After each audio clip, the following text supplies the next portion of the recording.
মৰমৰ ছাত্ৰ ছাত্ৰীসকল, আজিৰ ভিডিঅ'টোত আমি অসম জাতীয় বিদ্যালয়ৰ অষ্টম শ্ৰেণীৰ গণিতৰ দ্বিতীয় অধ্যায় পৰিমেয় সংখ্যা এই পাঠটিৰ অনুশীলনী 2 এৰ অংকবোৰ সমাধান কৰিম।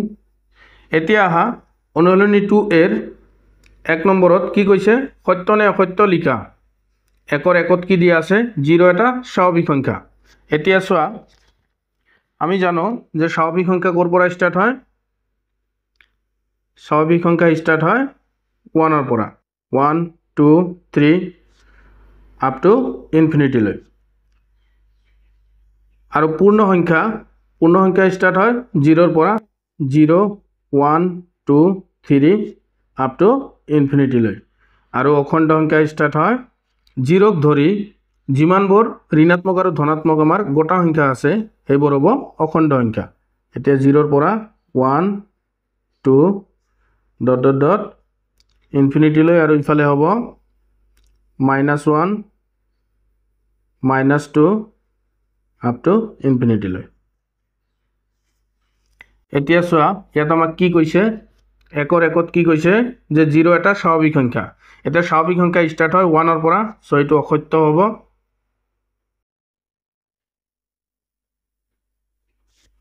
নেক্সট 2 নম্বৰটো, আটাইতকৈ সৰু পূৰ্ণ সংখ্যা 0 হয়, আটাইতকৈ সৰু পূৰ্ণ সংখ্যাটো 0 হ'ব, এইটো সত্য হ'ব। নেক্সট নম্বৰ 3, -11 এটা অখণ্ড সংখ্যা। ইয়াত চোৱা, অখণ্ড সংখ্যা আমি কি পাইছোঁ যে 0ক ধৰি যিমান আমাৰ ধনাত্মক আৰু ঋণাত্মক সংখ্যা আছে আটাইবোৰে অখণ্ড সংখ্যা হ'ব। চ' -11টো অখণ্ড সংখ্যা হ'ব, চ' এইটো সত্য হ'ব। নেক্সট চোৱা, সকলো অখণ্ড সংখ্যাই পূৰ্ণ সংখ্যা। এতিয়া চোৱা, এই পূৰ্ণ সংখ্যাবোৰ আমাৰ অখণ্ড সংখ্যাৰ ভিতৰত আছে। চোৱা, 0 ৰ পৰা যিমানবোৰ আমাৰ ধনাত্মক সংখ্যা আছে আটাইবোৰ আমাৰ পূৰ্ণ সংখ্যা হ'ব। আৰু অখণ্ড সংখ্যাবোৰ মাইনাছ আৰু প্লাছৰ সংখ্যা ধৰি, 0ক ধৰি মাইনাছ আৰু প্লাছৰ সংখ্যা। এতিয়া চোৱা, প্ৰশ্নত কি কৈছে, সকলো অখণ্ড সংখ্যাই পূৰ্ণ সংখ্যা। এইটো অসত্য হ'ব, সকলো অখণ্ড সংখ্যাই পূৰ্ণ সংখ্যা নহ'ব, সকলো পূৰ্ণ সংখ্যাই অখণ্ড সংখ্যা হ'ব। চ' এইটো অসত্য হ'ব। 5টো চোৱা, সকলো স্বাভাৱিক সংখ্যাই পূৰ্ণ সংখ্যা। এতিয়া চোৱা, স্বাভাৱিক সংখ্যাবোৰ আমাৰ পূৰ্ণ সংখ্যাৰ ভিতৰত আছে নে নাই চোৱা, স্বাভাৱিক সংখ্যাবোৰ পূৰ্ণ সংখ্যাৰ ভিতৰত আছে, চ' এইটো সত্য হ'ব। নেক্সট চোৱা, অখণ্ড সংখ্যাবোৰে বিয়োগ প্ৰক্ৰিয়া সাপেক্ষে আবদ্ধ ধৰ্ম মানি চলে। এতিয়া তোমালোকে ইয়াত এটা ফৰ্মুলা মনত ৰাখিব লাগিব। কি কৈছে, আবদ্ধ ধৰ্ম। আবদ্ধ ধৰ্মৰ ফৰ্মুলাটো তোমালোকে জানিব লাগিব। আবদ্ধ ধৰ্মৰ ফৰ্মুলাটো কি আছিল, যে অখণ্ড সংখ্যাবোৰে যোগ বিয়োগ আৰু পূৰণ প্ৰক্ৰিয়া সাপেক্ষে আবদ্ধ ধৰ্ম মানি চলে। অকল হৰণ প্ৰক্ৰিয়া সাপেক্ষে আবদ্ধ ধৰ্মটো মানি নচলে। চ' এইটো সত্য হ'ব। ইয়াত বিয়োগ দিছে, চ' এইটো সত্য হ'ব। নেক্সট চোৱা, 7 নম্বৰটো, পূৰ্ণ সংখ্যাবোৰে পূৰণ প্ৰক্ৰিয়া সাপেক্ষে ক্ৰম বিনিময় বিধি মানি নচলে। এতিয়া তোমালোকে ক্ৰম বিনিময় বিধিটো জানিব লাগিব। এতিয়া ক্ৰম বিনিময় বিধিত আমাৰ আছে যে অখণ্ড সংখ্যাবোৰে যোগ আৰু পূৰণ প্ৰক্ৰিয়া সাপেক্ষে ক্ৰম বিনিময় বিধি মানি চলে। কিন্তু ইয়াত কি কৈছে, পূৰণ প্ৰক্ৰিয়া সাপেক্ষে ক্ৰম বিনিময় বিধি মানি নচলে। চ' এইটো অসত্য হ'ব। এতিয়া আহা 8 নম্বৰত, ABC যিকোনো তিনিটা অখণ্ড সংখ্যা হ'লে A হৰণ B হৰণ C ইকুৱেল A হৰণ B হৰণ C। এতিয়া চোৱা, এইটো আমাৰ সন্মিলন বিধি মতে আমি লিখিব পাৰোঁ। এইটো সন্মিলন বিধিৰ ফৰ্মুলা। এতিয়া চোৱা, সন্মিলন বিধিটো কি আছিল, যে অখণ্ড সংখ্যাবোৰে যোগ আৰু পূৰণ প্ৰক্ৰিয়া সাপেক্ষে সন্মিলন বিধি মানি চলে, কিন্তু বিয়োগ আৰু হৰণ প্ৰক্ৰিয়া সাপেক্ষে সন্মিলন বিধি মানি নচলে। ইয়াত আমাৰ হৰণ দিয়া আছে, চ' হৰণ সাপেক্ষে সন্মিলন বিধি মানি নচলে। অখণ্ড সংখ্যাবোৰে হৰণ সাপেক্ষে সন্মিলন বিধি মানি নচলে। চ' এইটো অসত্য হ'ব। নেক্সট চোৱা, 9 নম্বৰত, x যিকোনো এটা অখণ্ড সংখ্যা হ'লে A পূৰণ 0 ইকুৱেল A। এতিয়া চোৱা, এইটো x নহ'ব, এইটো A হ'ব লাগিছিল। ইয়াত A যিকোনো এটা অখণ্ড সংখ্যা হ'লে A ইনটু 0 ইকুৱেল A হ'ব। এতিয়া চোৱা, 0ৰ লগত আমি যিকোনো সংখ্যাৰ লগত আমি 0 পূৰণ কৰিলে সেইটো 0ই হ'ব। কিন্তু ইয়াত কি দিয়া আছে, A ইনটু 0 ইকুৱেল A দিয়া আছে। চ' এইটো অসত্য হ'ব।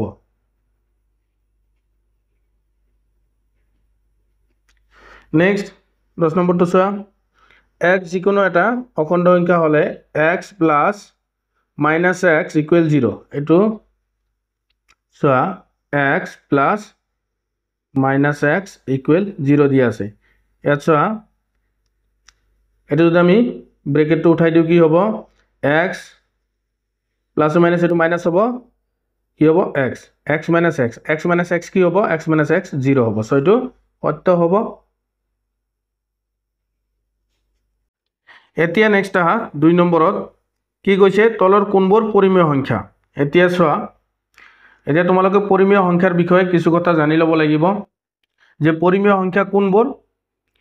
পৰিমেয় সংখ্যা হৈছে এনে সংখ্যা যাক p by q ৰূপত লিখিব পাৰি যত p q উভয় অখণ্ড সংখ্যা আৰু q is not equal 0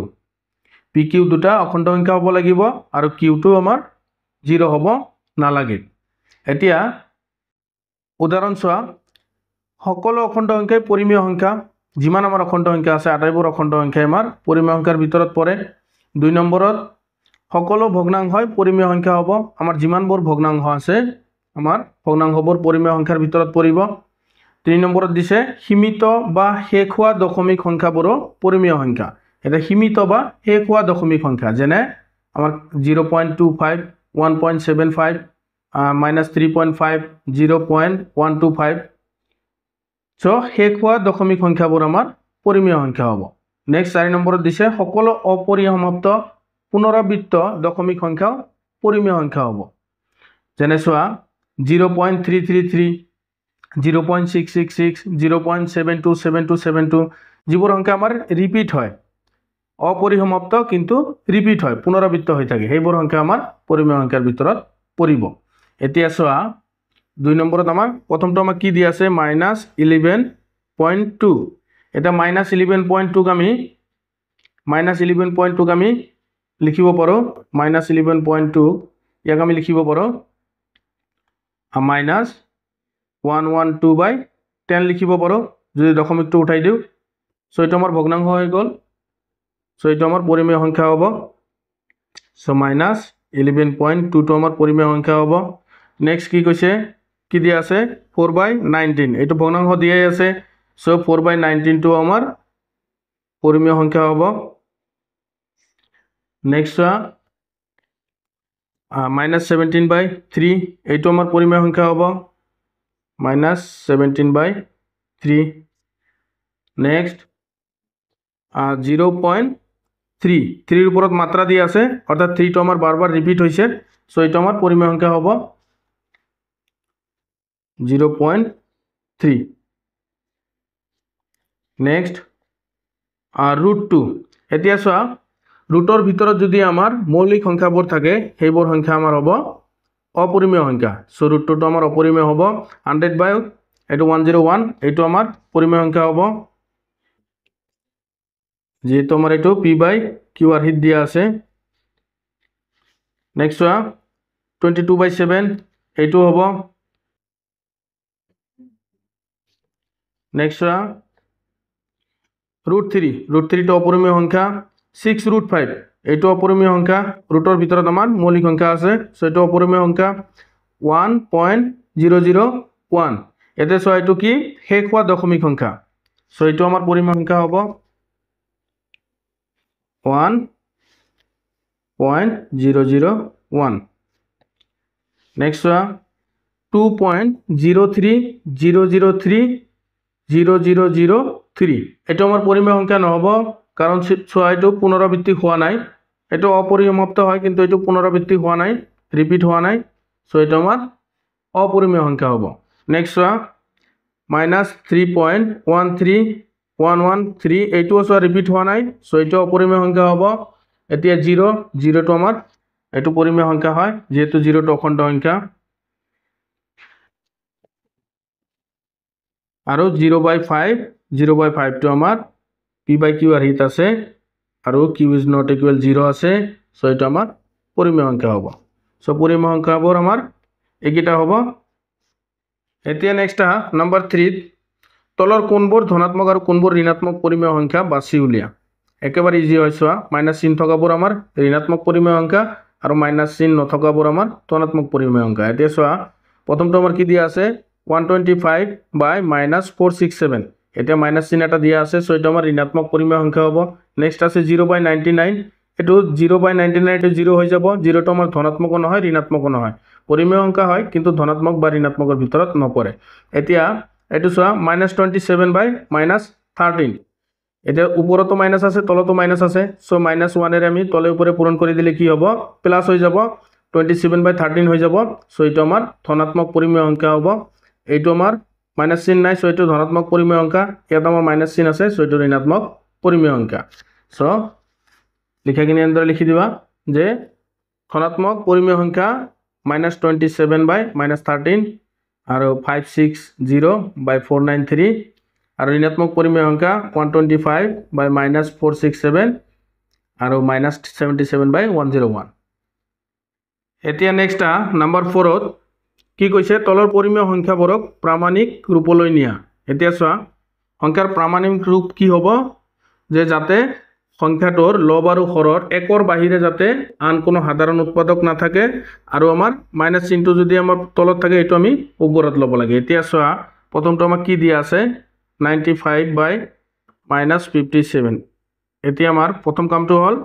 আমি মাইনাস চিহ্নটো ওপৰলৈ ল'ব লাগিব এতিয়া -1 এৰে আমি লবৰ হৰক দুয়োটাকে পূৰণ কৰি দিব লাগিব চোৱা 95 * -1 আৰু -57 * -1 এতিয়া এইটো মাইনাসে মাইনাসে কি হৈ যাব প্লাস হৈ যাব তলত কি থাকিব 57 আৰু ওপৰত -95 হ'ব এতিয়া চোৱা এতিয়া আমাৰ শৰ্তটো কি প্ৰামাণিক ৰূপৰ শৰ্তটো হ'ল যে লব আৰু হৰৰ একৰ বাহিৰে যাতে আমাৰ আন কোনো সাধাৰণ উৎপাদক না থাকে এতিয়া দুয়োটাকে আমি কিৰে হৰণ কৰিব পাৰো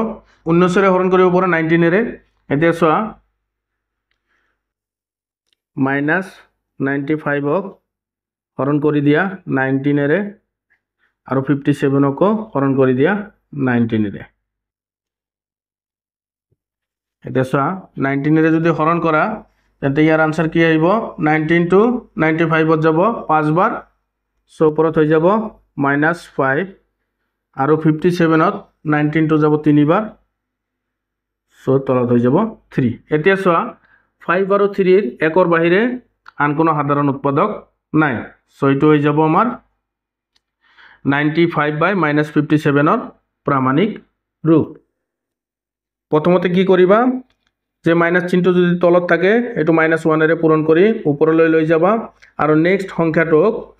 সংখ্যাটোক একে সংখ্যাৰে লব আৰু হৰক একে সংখ্যাৰে হৰণ কৰি সংখ্যাটোক লঘিষ্ঠ আকাৰলৈ লৈ যাবা যাতে আমাৰ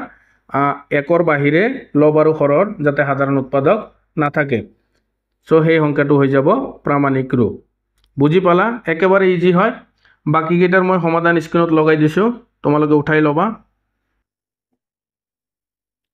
নেক্সট নাম্বার 5 ত -12/20 তিনিটা সমান পরিমেয় সংখ্যা লিখা এতিয়া চোৱা সমান পৰিমেয় সংখ্যা কেনেকৈ উলিয়াব লাগে যে লব আৰু হৰক সংখ্যাটোৰ লব আৰু হৰক একে সংখ্যাৰে পূৰণ বা হৰণ কৰি আমি সমান পৰিমেয় সংখ্যা উলিয়াব পাৰো এতিয়া চোৱা সংখ্যাটো আমাক কি দিয়া আছে -12/20 এতিয়া একে সংখ্যাৰে লব আৰু হৰক আমি হৰণ বা পূৰণ কৰিব লাগিব এতিয়া চোৱা 12/20 আছে এতিয়া আমি 4 ৰে কৰিব পাৰো প্ৰথমতে আমি 2 ৰে কৰিব পাৰো 2 ৰে যাব 6 বাৰ আৰু 20 যাব 10 বাৰ সো এটা আমি পাই গলো -6/10 সো লিখি দিবা এনেদৰে লিখিবা যে -12/20 তিনিটা সমান পৰিমেয় সংখ্যা হল এটা পালো আমি -6/10 এতিয়া নেক্সট চোৱা 12 ক আমি 12 আৰু 20 ক আমি 4 ৰে হৰণ কৰিব পাৰো চোৱা 12 ক 4 ৰে হৰণ কৰিলে 12 ত 4 যাব 3 বাৰ আৰু 20 যাব 5 বাৰ সো আমি আৰু এটা পাই গলো -3/5 আমাক তিনিটা উলিয়াব দিছে এতিয়া আৰু আমি একে সংখ্যাৰে হৰণ কৰিব নোৱাৰো সো এটো পূৰণ কৰি দিয়া 2 ৰে পূৰণ কৰি দিয়া তলে উপৰে 12 ক 2 ৰে পূৰণ কৰিলে কি হ'ব -24 আৰু 20 2 পূৰণ কৰিলে হ'ব 40 সো -12/20 তিনিটা সমান পৰিমেয় অংক হ'ব -6/10 -3/5 আৰু এটা হ'ব -24/40 এতিয়া আহা নম্বৰ 6ত তলৰ পৰিমেয় সংখ্যাবোৰৰ কোনটো ডাঙৰ আৰু কোনটো সৰু উলিয়া চোৱা একেবাৰে ইজি হয় আমি কি কৰিব লাগিব আমি প্ৰথমতে কি কৰিব লাগিব মাইনাসটো তলত থাকিলে আমি ওপৰত লৈ ল'ব লাগিব আৰু হৰ দুটা আমি একে বনাই ল'ব লাগিব এতিয়া চোৱা ইয়াৰ সলিউশন হ'ব প্ৰথমটো আমাৰ কি আছে -6/7 এতিয়া চোৱা হৰ আমাৰ কি আছে এটো মাইনাসটো প্লাস বনাই লম এতিয়া 6 আৰু 7 আছে এতিয়া 6 আৰু 7 ৰ লসাগু উলিয়াব লাগে 6 আৰু 7 ৰ লসাগু কি হ'ব দুটা পূৰণ কৰি দিয়া 7 6 গুণে কিমান হ'ব 42 এতিয়া হাতৰ লগত কি সংখ্যা পূৰণ কৰিলে আমি 42 পাম হাতৰ লগত আমি পূৰণ কৰিব লাগিব 6 সো ওপৰত আমি 6 এটা পূৰণ কৰিব লাগিব তলত 6 পূৰণ কৰিলে ওপৰতো পূৰণ কৰিব লাগিব এতিয়া সো সংখ্যাটো আমি কি পাম 6 6 গুণে এটো -36 আৰু 7 * 6 এটো 42 কিমান পালো আমি -36/42 এই সংখ্যাটো আৰু এই সংখ্যাটো একে সংখ্যা এতিয়া চোৱা আৰু কি আছে আমাৰ 5/-6 5/-6 এটা মাইনাসটো প্ৰথমতে ওপৰত উঠাই লোৱা এটো -1 এৰে দুটাক পূৰণ কৰি দিব লাগিব -6 * -1 আৰু 5 * -1 এতিয়া মাইনাসটো ওপৰত উঠি যাব মাইনাসে প্লাস এটো -5 বাই তলত কি হ'ব মাইনাসে মাইনাসে প্লাস হৈ যাব 6 সো -5/6 এতিয়া চোৱা আমাৰ 6 ৰ লগত আমাৰ কি পূৰণ কৰিলে 42 আহিব ইয়াতো আমি 42 বনাব লাগিব হৰটো সো 6 ৰ লগত 7 এটা পূৰণ কৰি দিলে 42 আহি যাব সো আমি ওপৰতো 7 এটা পূৰণ কৰিব লাগিব সো -5 * 7 এটো হৈ যাব -35/6 * 7 এটো 42 এতিয়া চোৱা সংখ্যা দুটা আমি কি পালো -36/42 -35/42 হৰ দুটা একে আছে সো আমি চাব লাগিব লব দুটাৰ কোনটো ডাঙৰ হয় এইটোই হ'ব ডাঙৰ ভগ্নাংশ এতিয়া চোৱা -36 ডাঙৰ নে -35 ডাঙৰ -35 টো ডাঙৰ সো 5/-6 টো হৈ যাব ইয়াতকৈ ডাঙৰ so therefore -6/7 is less than কি হ'ব 5/-6 সো এটা आंसर হৈ যাব নেক্সট আহা নম্বৰ 2 কি দিয়া আছে -13/-17 আৰু 14/-19 এতিয়া চোৱা -13/17 লোৱা প্ৰথমতে কি কৰিব লাগিব আমি -1 এৰে পূৰণ কৰি দুটাকে -1 এৰে পূৰণ কৰি আমি মাইনাস চিহ্নটো উঠাই দিব লাগিব সো 13/17 পাম আমি এতিয়া চোৱা এই দুটাৰ আমাৰ কি আছে হৰ দুটা কি আছে 17 আৰু 19 সো 17 আৰু 19 ৰ লসাগু কি হ'ব যেহেতু দুটাই মৌলিক সংখ্যা সো এই দুটা পূৰণ কৰিব লাগিব এই দুটা পূৰণ কৰিলে কি হ'ব আমাৰ এই দুটা লসাগু হৈ যাব 17 * 19 কৰিলে আমাৰ আহি যাব 3 to 3 এতিয়া এই 3 to 3 বনাব লাগিব এতিয়া 17 ৰ লগত কি পূৰণ কৰিলে আমাৰ 3 to 3 আহিব 17 ৰ লগত 19 পূৰণ কৰিলে সো আমি 13 ৰ লগতো 19 পূৰণ কৰিব লাগিব সো 13 * 19 এটো হৈ যাব 247 আৰু 17 * 19 এটো 3 to 3 হ'ব আৰু নেক্সট আছে আমাৰ আৰু আছে কি 14/19 এতিয়া 19 ক আমি কি কৰিব লাগিব কিহেৰে পূৰণ কৰিলে আমাৰ 3 to 3 আহিব 19 ক আমি 17 এৰে পূৰণ কৰিব লাগিব 17 এৰে পূৰণ কৰিলে আমি ওপৰতো 17 এৰে পূৰণ কৰিব লাগিব সো 14 * 17/19 * 17 এতিয়া 14 * 17 কি হৈ যাব এটো 238/19 * 17 3 to 3 এতিয়া চোৱা দুটাৰে হৰ আমাৰ একে আছে এতিয়া কোনটো লব কোনটো ডাঙৰ আছে 247 নে 238 247 টো ডাঙৰ আছে সো দেয়াৰ পৰা আমি লিখিব পাৰো এইটো ইয়াতকৈ ডাঙৰ অৰ্থাৎ এইটো ইয়াতকৈ ডাঙৰ so -13/-17 is greater than 14/19 next number 3 টো চোৱা কি আছে -11/7 আৰু 17/-9 এতিয়া চোৱা 7 আৰু 9 ৰ লসাগু কি হ'ব 7 × 9 কৰিব লাগিব 7 × 9 কৰিলে কি হ'ব কি আহিব 7 × 9 = 63 এতিয়া -11/17 এতিয়া চোৱা ইকুৱেল আমি লিখিব পাৰো 7 * কি 7 ৰ লগত কি পূৰণ কৰিলে আমাৰ 63 আহিব 9 পূৰণ কৰিলে সো 7 × 9 লিখিব লাগিব আৰু 7 × 9 লিখিলে আমি ওপৰতো 9 ৰে পূৰণ কৰিব লাগিব সো -11 × 9 হ'ব ইকুৱেল আমাৰ কি হ'ব -11 × 9 কৰিলে আমাৰ হ'ব -99 আৰু বাই 7 × 9 কৰিলে 63 আহিব এতিয়া 17/-9 ইয়াত আমি কি কৰিব লাগিব ইয়াত প্ৰথমতে আমি এই মাইনাস চিনটো ওপৰত উঠাই ল'ব লাগিব এতিয়া মাইনাস চিনটো ওপৰত উঠাবলৈ আমি কি কৰিব লাগিব -1 ৰে পূৰণ কৰিব লাগিব এতিয়া চোৱা -9 * -1 সো ওপৰত পূৰণ কৰিব লাগিব 17 * -1 সো মাইনাস চিনটো ওপৰত যাব আৰু তলৰ মাইনাসটো প্লাস হৈ যাব সো -17/9 হ'ব এতিয়া এই সংখ্যাটোৰ হৰ আছে আমাৰ 9 ক আমি কিহেৰে পূৰণ কৰিলে আমাৰ লসাগুটো পাম 63 পাম 9 ক আমি 7 ৰে পূৰণ কৰিব লাগিব 9 ক যদি আমি 7 ৰে পূৰণ কৰো তেন্তে ওপৰত আমি 17 ক -17 ক আমি 7 ৰে পূৰণ কৰিব লাগিব সো -17 × 7/9 × 7 এটা -17 × 7 কৰিলে আমাৰ কি আহিব -119/9 × 7 63 এতিয়া চোৱা সংখ্যা দুটা পালো আমি এই দুটা এতিয়া এই দুটাৰ মাজত কোনটো ডাঙৰ হ'ব চোৱা 63 হৰ দুটা একে আছে লব দুটা চোৱা ইয়াত আছে -119 ইয়াত আছে -99 সো আমি জানো ইয়াতকে এইটো ডাঙৰ হ'ব -99 টো ডাঙৰ হ'ব সো therefore আমি লিখিব পাৰো -11/7 অৰ্থাৎ এইটো ডাঙৰ -11/7 is greater than 17/-9 নেক্সট 6 ৰ নম্বৰ 4 টো মই স্ক্ৰিনত লগাই দিছো তোমালোকে ভিডিওটো পজ কৰি এটো উঠাই লবা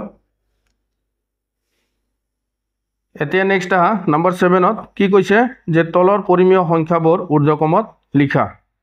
সংখ্যাবোৰ ঊৰ্ধ্বক্ৰমত সজাব দিছে এতিয়া চোৱা সংখ্যাবোৰ ঊৰ্ধ্বক্ৰমত সজাবলৈ আমি কি কৰিব লাগিব এই আটাইকেইটাৰ হৰকেইটা আমি একে কৰি ল'ব লাগিব এতিয়া চোৱা হৰকেইটা কি আছে 7 5 3 আৰু 2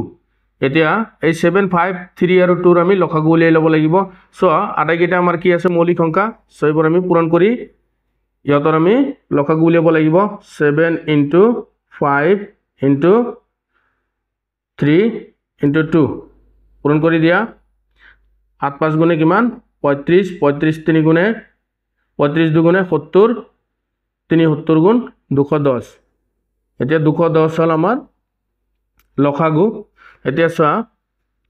প্ৰথমটো আমাক দিয়া আছে -15/7 এতিয়া 7 ৰ লগত আমি কি পূৰণ কৰিলে 210 আহিব 7 ৰ লগত আমি পূৰণ কৰিব লাগিব 7 টো বাদ দি 5 * 3 15 15 * 2 30 সো 7 ৰ লগত আমি 30 পূৰণ কৰিব লাগিব সো 7 ৰ লগত 30 পূৰণ কৰিলে আমি -15 ৰ লগতো 30 পূৰণ কৰিব লাগিব সো -15 * 30 এতিয়া কিমান হ'ব 15 * 30 15 * 30 হ'ব 3 15 গুণ এটো 45 সো -45 0 450 হ'ব আৰু তলত আহিব 3 7 গুণ 21 210 নেক্সট 13/5 এতিয়া আমি কি কৰিব লাগিব 5 ৰ লগত কি পূৰণ কৰিলে আমাৰ 210 আহিব 5 ৰ লগত পূৰণ কৰিব লাগিব 42 সো 5 * 42 এতিয়া 5 ৰ লগত 42 পূৰণ কৰিছো সো ওপৰত আমি 42 এ পূৰণ কৰিব লাগিব সো 13 * 42 এতিয়া চোৱা 13 * 42 কৰিলে আহিব 5 4 6 আৰু তলত আহিব 210 নেক্সট আমাক দিছে 5/-3 5/-3 এতিয়া মাইনাস চিনটো আমি ওপৰত উঠাব লাগিব সো কি কৰিব লাগিব -1 ৰে তলে ওপৰে পূৰণ কৰি দিব লাগিব সো -3 * -1 আকৌ ওপৰতো -1 পূৰণ কৰিব লাগিব সো মাইনাস প্লাস মাইনাস এটো কি হ'ব এটো মাইনাস হৈ যাব -5 আৰু মাইনাস এটো প্লাস হৈ যাব 3 সো মাইনাসটো ওপৰত উঠি গল এতিয়া 3 ৰ লগত কি পূৰণ কৰিলে আমাৰ 210 আহিব 3 ৰ লগত আমি পূৰণ কৰিব লাগিব 70 সো 3 * 70 এটা ওপৰত আমি 70 পূৰণ কৰি দিব লাগিব -5 * 70 এটা কিমান হয় চোৱা -5 * 70 7 5 গুণে 35 -350/210 নেক্সট -7/2 -7/2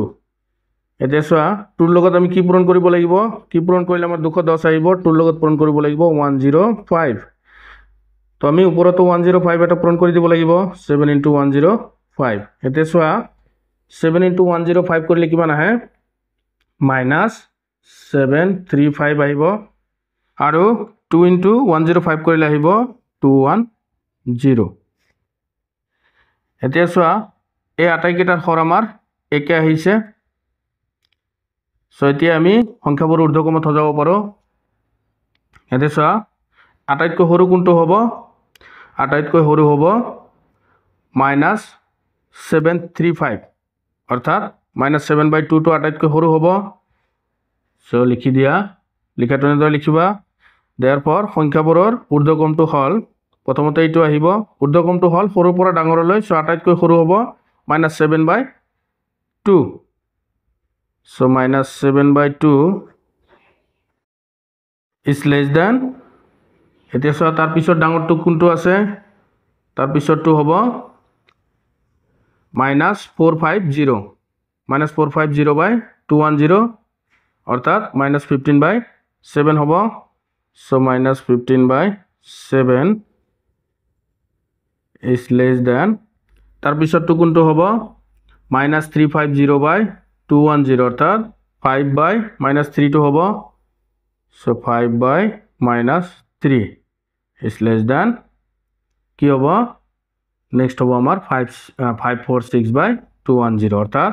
13/5 so এইটো হ'ব সংখ্যাবোৰৰ ঊৰ্ধ্বক্ৰম বুজি পালা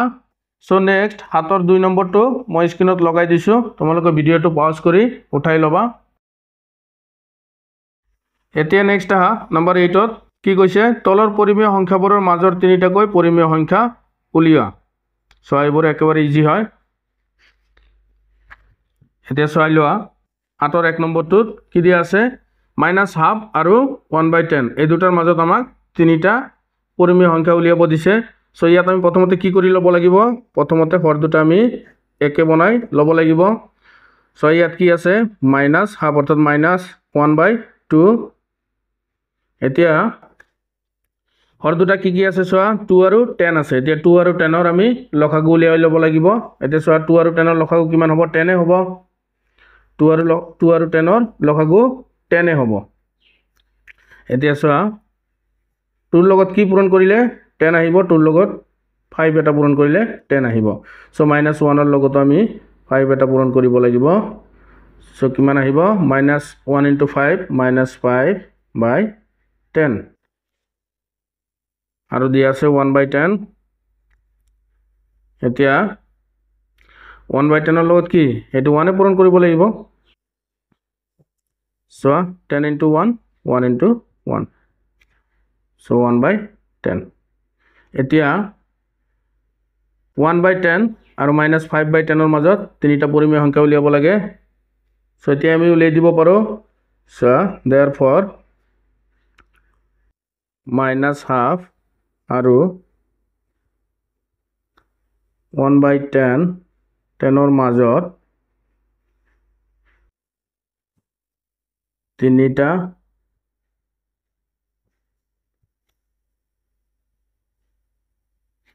পৰিমেয় সংখ্যা হল এতিয়া চোৱা প্ৰথমটো আমি লিখিব পাৰো ইয়াৰ ডাঙৰটো কি হ'ব -4/10 হ'ব সো -4/10 লিখিব পাৰো নেক্সট লিখিব পাৰো -3/10 আৰু লিখিব পাৰো -2/10 সো এনেদৰে আমি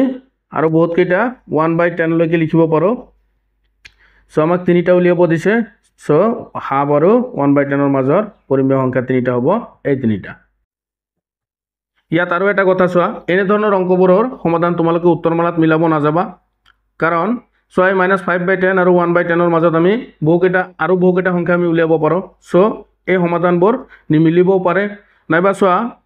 এইবোৰ তোমালোকৰ উত্তৰমালাত লঘিষ্ঠ আকাৰত দিয়া থাকিব পাৰে চোৱা ইয়াত -4/10 আছে ইয়াক যদি আমি লঘিষ্ঠ আকাৰত লিখি লওঁ কিমান হ'ব লঘিষ্ঠ আকাৰত লিখিলে আমাৰ কিমান হ'ব চোৱা -4/10 ইয়াত যদি 2 ৰে কাটো এইটো 2 ৰে কাটিলে -2 ইয়াত 2 ৰে কাটিলে 5 সো ইয়াক আমি -2/5 আকাৰতো লিখিব পাৰো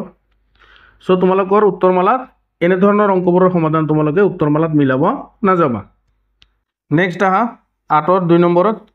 কি দিয়া আছে -6/5 আৰু -2/3 এতিয়া চোৱা 5 আৰু 3 ৰ আমি কি কৰিব লাগিব লসাগু উলিয়াই ল'ব লাগিব এতিয়া 5 আৰু 3 লসাগু কিমান হ'ব 5 * 3 15 হ'ব এতিয়া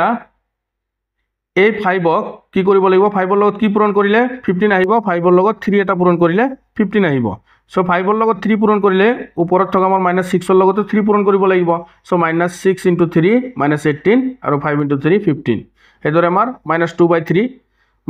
3 লগত কি পূৰণ কৰিলে 15 আহিব 3 লগত 5 এটা পূৰণ কৰিলে 15 আহিব সো আমাৰ -2 ৰ লগত 5 পূৰণ কৰিব লাগিব সো -2 * 5 -10 3 * 5 15 এতিয়া চোৱা এই দুটা সংখ্যাৰ মাজত আমি পৰিমেয় সংখ্যা লিখিব লাগে সো বহুত কেইটা আমি লিখিব পাৰো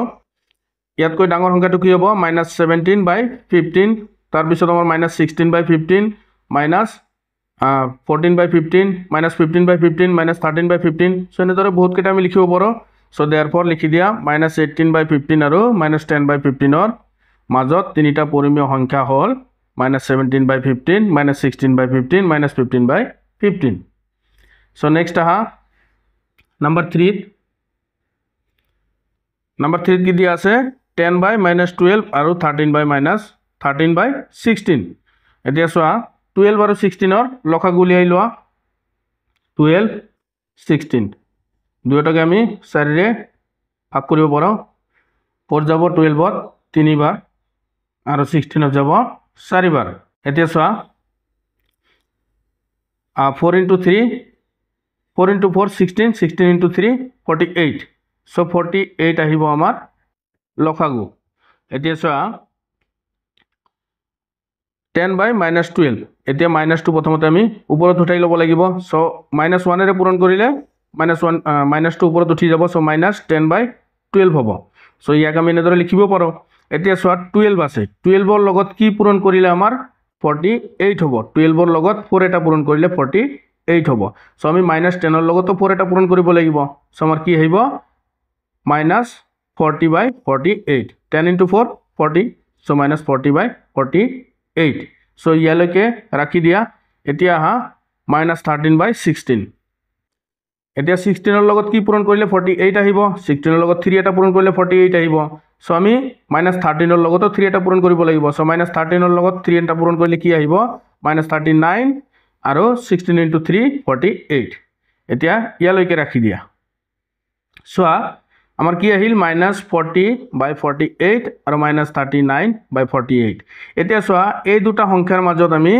পৰিমেয় সংখ্যা উলিয়াব নোৱাৰো কাৰণ চোৱা -40 ৰ পিছতে আহে আমাৰ -39 সো আমি উলিয়াব নোৱাৰো এতিয়া কি কৰিব লাগিব চোৱা আমাক যেহেতু কি কৈছে তিনিটা সংখ্যা উলিয়াব দিছে এই দুটা সংখ্যাৰ মাজত আমাক তিনিটা পৰিমেয় সংখ্যা উলিয়াব দিছে সো তিনিটা উলিয়াব দিলে আমি 4 ৰে পূৰণ কৰিব লাগিব তলে ওপৰে দুটা সংখ্যাকে আমি 4 ৰে পূৰণ কৰিব লাগিব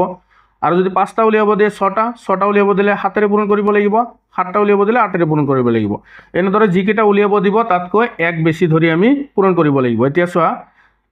এই সংখ্যাটোক আমি 4 ৰে পূৰণ কৰিব লাগিব তলে ওপৰে 4 ৰে পূৰণ কৰি দিলে কি হ'ব চোৱা 48 * 4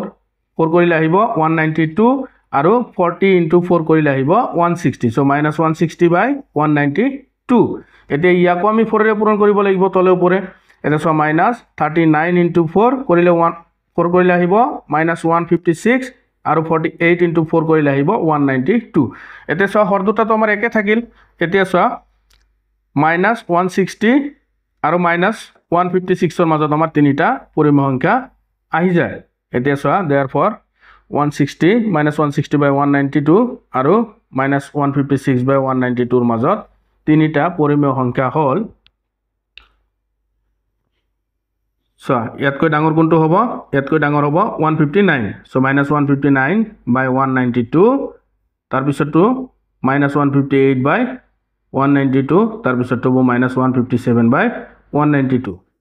আৰু তাৰ পিছতে এইটো আহে সো আমাৰ এই দুটা সংখ্যাৰ মাজৰ পৰিমেয় তিনিটা পৰিমেয় সংখ্যা হ'ব এই তিনিটা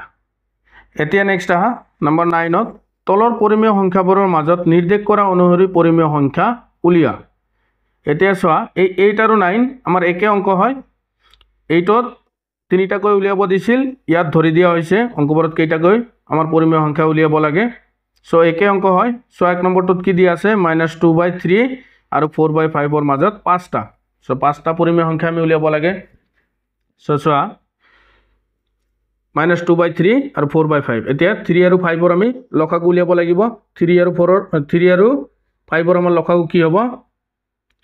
3 আৰু 5ৰ লসাগু হ'ব 3 × 5 15। এতিয়া চোৱা -2/3।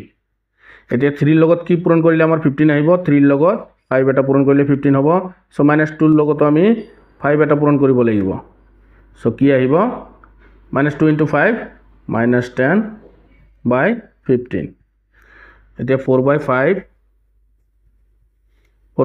এতিয়া 5ৰ লগত কি পূৰণ কৰিলে 15 হ'ব। 5ৰ লগত 3 এটা পূৰণ কৰিলে আৰু 4ৰ লগত আমি 3 এটা পূৰণ কৰিব লাগিব। সো 4 ×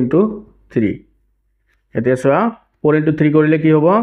12/5 × 3 কৰিলে 15। এতিয়া চোৱা এতিয়া আমি এই সংখ্যা দুটাৰ মাজৰ আমি 5টা পৰিমেয় সংখ্যা উলিয়াব পাৰোঁ। সো therefore -10/15 আৰু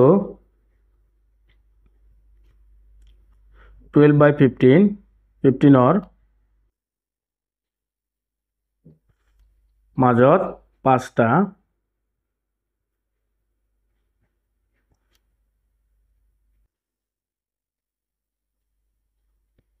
পৰিমেয় সংখ্যা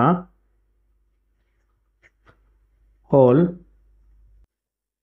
কি লিখিব পাৰোঁ? ইয়াতকৈ ডাঙৰ কোনটো আছে? -10তকৈ ডাঙৰ আছে -9। সো -9/15। তাৰপিছতটো হ'ব -8/15। তাৰপিছতটো হ'ব -7/15 -6/15 আৰু -5/15। সো 5টা হৈ গ'ল। নেক্সট আহা 9ৰ 2 নম্বৰত কি দিয়া আছে? 3/2 আৰু 5/3ৰ মাজত 8টা। সো 3/2 আৰু 5/3ৰ মাজত আমি 8টা পৰিমেয় সংখ্যা উলিয়াব লাগে। এতিয়া চোৱা 3/2। এতিয়া 2 আৰু 3 লসাগু উলিয়াই ল'ব লাগিব আমি। 2 আৰু 3 লসাগু কিমান হ'ব? 6। 2 × 3 6। এতিয়া চোৱা 2ৰ লগত কি পূৰণ কৰিলে 6 আহিব? 2ৰ লগত 3 এটা পূৰণ কৰিলে 6 হ'ব। সো আমি 3ৰ লগতো 3 এটা পূৰণ কৰিব লাগিব। সো 3 × 3 9, 2 × 3 6। সো প্ৰথমতে ইয়ালৈকে তোমালোকে কৰি ল'বা, ইয়ালৈকে ৰাখি দিয়া, ইয়ালৈকে প্ৰথমতে কৰি ল'বা, এইখিনি পিছত কৰিবা। নেক্সট চোৱা 5/3। এতিয়া 3ৰ লগত কি পূৰণ কৰিলে 6 আহিব। 3ৰ লগত 2 এটা পূৰণ কৰিলে 6 হ'ব। সো 5ৰ লগতো 2 এটা পূৰণ কৰিব লাগিব। সো 5 × 2 10 10/6। সো ইয়ালৈকে প্ৰথমতে কৰি ল'বা। এতিয়া চাবা 9/6 10/6। এতিয়া চোৱা 9ৰ পিছৰ সংখ্যাটো কি হ'ব? 10। সো এই সংখ্যা দুটাৰ মাজত আমি পৰিমেয় সংখ্যা উলিয়াব নোৱাৰোঁ। সো আমি কি কৰিব লাগিব এতিয়া? এতিয়া চোৱা কেইটা উলিয়াব দিছে? 8টা। সো আমি 9ৰে পূৰণ কৰিব লাগিব। এই দুয়োটা সংখ্যাৰে তলে ওপৰে আমি 9ৰে পূৰণ কৰিব লাগিব। এতিয়া চোৱা 6 × 9 কৰিলে কিমান হ'ব? 54 আৰু 9 × 9 কৰিলে 81। সো ইয়াতো আমি তলে ওপৰে 9ৰে পূৰণ কৰিব লাগিব। সো 6 × 9 54, 10 × 9 90। এতিয়া চোৱা এই 81 আৰু 90ৰ মাজত আমি আমাক যিকেইটা সংখ্যা উলিয়াব দিছে 8টা, এই 8টা সংখ্যা আহি যাব। সো এতিয়া লিখি দিয়া therefore 81/54 আৰু 90/54ৰ মাজত 8টা পৰিমেয় সংখ্যা হ'ল কি হ'ব? 81ৰ পিছৰ সংখ্যাটো কি? 82। সো 82/54, তাৰপিছত 83/54, 84/54, 85/54, এনেদৰে 86/54, 87/54, 88/54 আৰু লাষ্টটো হ'ব 89/54। 89ৰ পিছতে 90 আহিব। সো 90 আৰু 81ৰ মাজৰ আমাৰ পৰিমেয় সংখ্যা এইবোৰ। সো এনেদৰে তোমালোকে 9ৰ বাকীকেইটা কৰি ল'বা। একেবাৰে ইজি হয়, নিয়মকেইটাতো তোমালোকে জানিলাই কেনেদৰে কৰিব লাগে। সো 9ৰ 3, 4, 5, 9ৰ 3, 4 আৰু 5 এই তিনিটা মই স্ক্ৰীনত লগাই দিছোঁ। তোমালোকে ভিডিঅ'টো পজ কৰি লিখি ল'বা।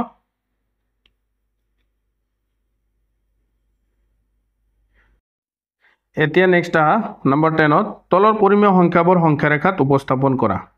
এতিয়া চোৱা সংখ্যাবোৰ আমাক সংখ্যাৰেখাত উপস্থাপন কৰিব দিছে। এতিয়া চাই লোৱা কেনেদৰে আমি সংখ্যাবোৰ সংখ্যাৰেখাত উপস্থাপন কৰিব লাগে। 10ৰ 1 নম্বৰটো আমাক কি দিয়া আছে -5/7 ইয়াতে তোমালোকে এটা কথা মনত ৰাখিবা যে হৰটো যদি লবতকৈ ডাঙৰ হয় তেন্তে সদায় সেই সংখ্যাটো 0 আৰু 1 ৰ মাজত থাকে যদি সংখ্যাটো ঋণাত্মক হয় তেন্তে 0 আৰু -1 ৰ মাজত থাকিব আৰু যদি ধনাত্মক হয় তেন্তে 0 আৰু 1 ৰ মাজত থাকিব যদি হৰটো লবতকৈ ডাঙৰ হয় ইয়াত আমাৰ লবতকৈ হৰটো ডাঙৰ আছে সো এটা আমাৰ কাৰ মাজত থাকিব 0 আৰু যেহেতু ঋণাত্মক আছে 0 আৰু -1 ৰ মাজত থাকিব এতিয়া সংখ্যা ৰেখাটো এনেদৰে আঁকি ল'বা ইয়াত তোমালোকে আৰু এটা কথা মনত ৰাখিবা ইয়াত কিমান আছে 5/7 হৰটো কিমান আছে 7 এতিয়া 7 এ কি বুজাব 7 এ এইটোৱে বুজাব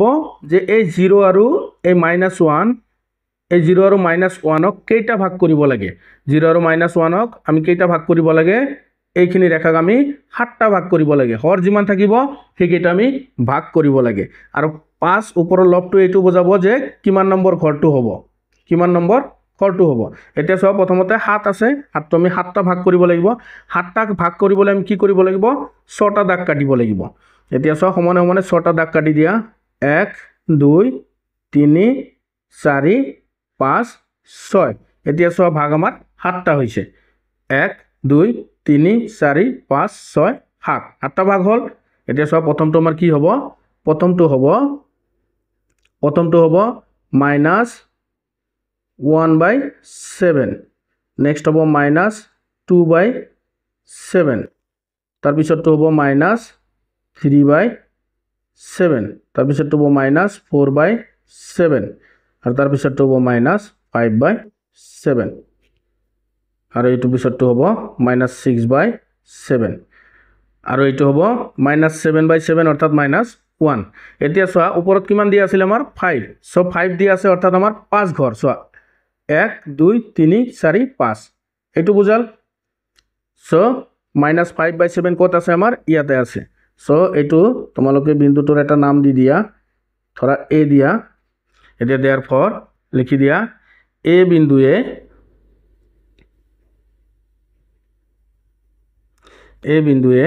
-5/7 চিহ্নিত কৰিছে ইয়াত চিত্ৰত লিখি দিবা চিত্ৰত therefore চিত্ৰত a বিন্দুৱে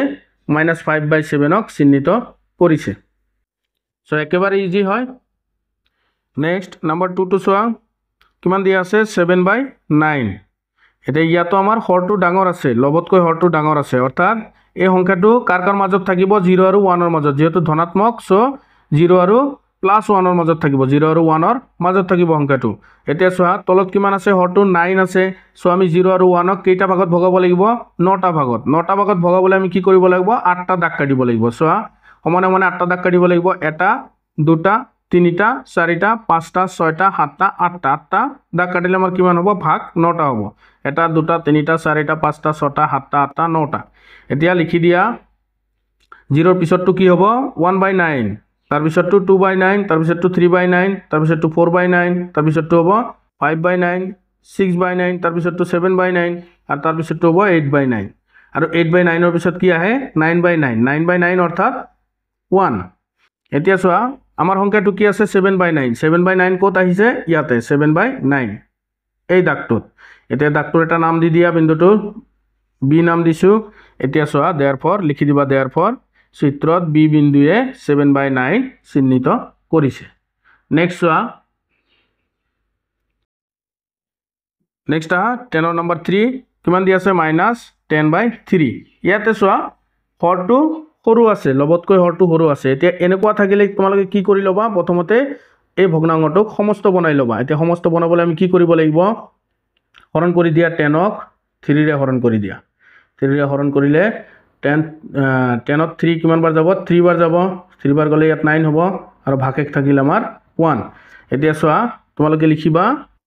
ভাগফলটো লিখিবা প্ৰথমতে 3 অৰ্থাৎ 3 সমস্ত ইয়াত মাইনাস আছে সো ইয়াত মাইনাস লিখি দিবা -3 সমস্ত কি হ'ব তলত কিমান আছিল 3 আছিল 3 ভাগৰ আৰু এতিয়া ওপৰত লিখি দিবা ভাগশেষ আমাৰ কিমান থাকিল 1 এতিয়া সমস্তটো কেনেকৈ ভাঙিব লাগে চোৱা 3 এই 3টোক আমি হৰেৰে পূৰণ কৰিব লাগিব 3 × 3 9 আৰু ওপৰটোক প্লাছ কৰিব লাগে 3 × 3 9 + 1 10 সো -10/3 আহিব সো সমস্তত লিখিলে এনেদৰে লিখিব লাগে সো -3 সমস্ত 1/3 এতিয়া চোৱা তলৰটো কি হ'ল আমাৰ ডাঙৰ হৈ গ'ল আমাৰ হৰটো ডাঙৰ সো এটো কাৰ মাজত থাকিব এটো 1 ৰ মাজত থাকিব কিন্তু চোৱা ইয়াত আমাৰ কিমান দি আছে -3 অৰ্থাৎ আমি 3 ঘৰ যাব লাগিব ঋণাত্মকৰ ফালে আমি 3 ঘৰ যাব লাগিব মাইনাসৰ ফালে আমি 0 ৰ পৰা 3 ঘৰ যাব লাগিব তো সংখ্যা ৰেখাটো এনেদৰে আঁকি লবা প্ৰথমতে এতিয়া চোৱা 0 ৰ পৰা আমি 3 ঘৰ যাব লাগিব 1 2 3 3 এতিয়া এই সংখ্যাটো থাকিব -3 3 সমস্ত 1/3 এই সংখ্যাটো থাকিব -3 আৰু -4 ৰ মাজত এতিয়া চোৱা তলত কিমান আছে 3 আছে অৰ্থাৎ 3টা ভাগ কৰিব লাগিব এই -3 আৰু 4ক এই ঘৰটোক আমি 3টা ভাগ কৰিব লাগিব 3টা ভাগ কৰিবলৈ আমি দুটা দাগ কাটিব লাগিব সো ইয়াত দুটা দাগ চোৱা দুটা দাগ কাটি দিছো কেইটা ভাগ হল এটা দুটা তিনিটা হৈ গল এতিয়া চোৱা প্ৰথম ভাগটো কি হ'ব প্ৰথম ভাগটোই হ'ব আমাৰ -3 1/3 -3 সমস্ত 1/3 নেক্সট হ'ব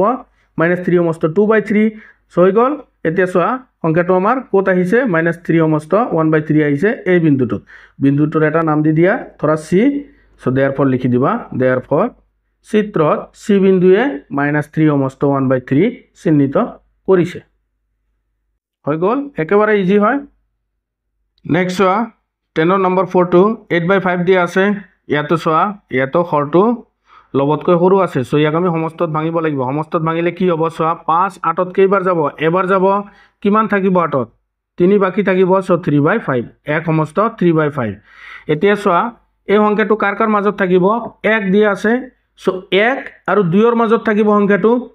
যেহেতু 1 আৰু কিছু এটা আছে ইয়াতে সো 1 আৰু 2 ৰ মাজত থাকিব এই সংখ্যাটো সো সংখ্যাৰ ৰেখাটো প্ৰথমতে আঁকি লবা এতিয়া চোৱা 0 1 2 সো এই 1 আৰু 2 ৰ মাজত থাকিব এটা 1 আৰু 2 ৰ মাজত কিমান ঘৰ কাটিব লাগিব চোৱা তলত কিমান আছে 5 সো 5টা ভাগ কৰিব লাগিব 5টা ভাগ কৰিলে আমাৰ 4টা দাগ কাটিব লাগিব এটা দুটা তিনিটা 4টা সো 5টা ভাগ হৈ গল এতিয়া চোৱা প্ৰথমটো আমাৰ কিমান হ'ব 1 সমস্ত কিমান হ'ব 1/5 1 সমস্ত 1/5 তাৰ পিছৰটো হ'ব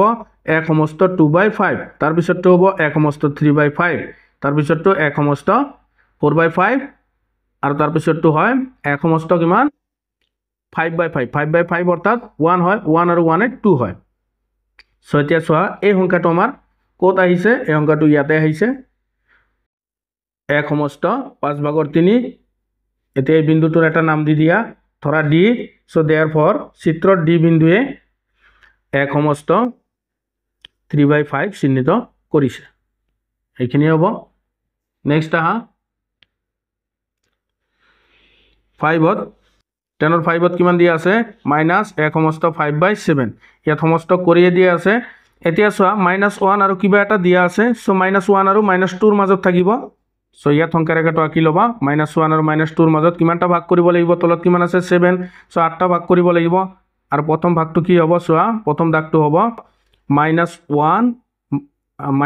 সমস্ত 1/7 তাৰ পিছৰটো হ'ব -1 সমস্ত 2/7 তাৰ পিছৰটো -1 সমস্ত 3/7 তাৰ পিছৰটো -1 সমস্ত 4/7 নেক্সটটো -1 সমস্ত 5/7 তাৰ পিছত হ'ব -1 সমস্ত 6/7 এতিয়া চোৱা আমাৰ সংখ্যাটো আছে -1 সমস্ত 5/7 এতিয়া এইটো ক'ত আছে ইয়াতে আছে -1 সমস্ত 5/7 সো দাগটোৰ কিবা এটা নাম দি দিয়া বিন্দুটোৰ E এতিয়া therefore চিত্ৰত E বিন্দুৱে এই -1 সমস্ত 5/7 চিহ্নিত কৰিছে বুজি পালা আৰু নেক্সট নাম্বাৰ 6টো তোমালোকক মই স্ক্ৰীনত লগাই দিছো ভিডিওটো পজ কৰি উঠাই লবা